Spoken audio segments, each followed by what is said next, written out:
Hi friends, welcome back to my YouTube channel. સ્વાગત છે તમારું આજના ફ્રેશ નવા બ્લોગમાં.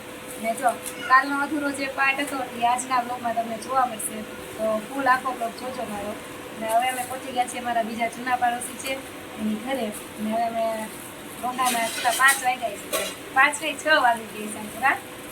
અહીંયા બેઠા છે રીટાબેન, 6 વાગી ગઈ છે અને અમે નાસ્તો કરવા બેઠા છીએ. જો તમને બતાવો નાસ્તામાં જો, અને અહીંયા રોંઢાનો નાસ્તો ખોલવા માંડ્યા છે. આ રીટાબેન છે, આની ઘરે અમે આવ્યા હતા ઉત્તરાયણ ઉપર. કા રીટાબેન આવ્યા હતા ને? હાલો પેલા નાસ્તો કરી લઈએ અને પછી આજે શેનો પ્રોગ્રામ છે? પાવભાજીનો. આજે સાંજે છે ને પાવભાજીનો પ્રોગ્રામ છે. અમે સાથે રહેજો, તમે બ્લોગમાં બતાવીશ. કરી ગઈ છે જો હવે હું પાવ શેકું છું. ચાલો પાવભાજી ખાઈ. પાવ શેકાઈ ગયા છે.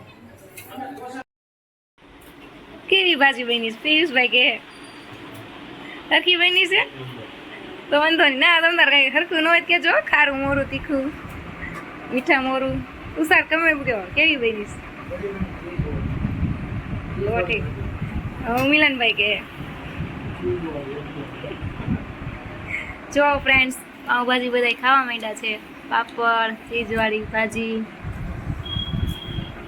ચાલો તમે ખાવા. હે જોરથી બોલો.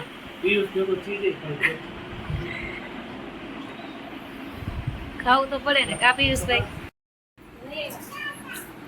હાલો ફ્રેન્ડ્સ, હવે અમારો ખાવાનો વારો આવી ગયો છે. ચીઝવાળી પાવભાજી, સલાડ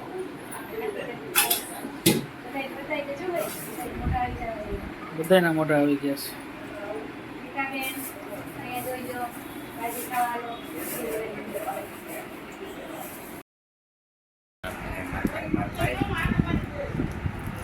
હેલો ફ્રેન્ડ્સ, છેલ્લે મેં કીધું રીટાબેનને મહેંદી મૂકી દઉં. મારે મહેંદીની પ્રેક્ટિસ થઈ જાય ને રીટાબેનને હાથમાં મહેંદી પડાઈ જાય.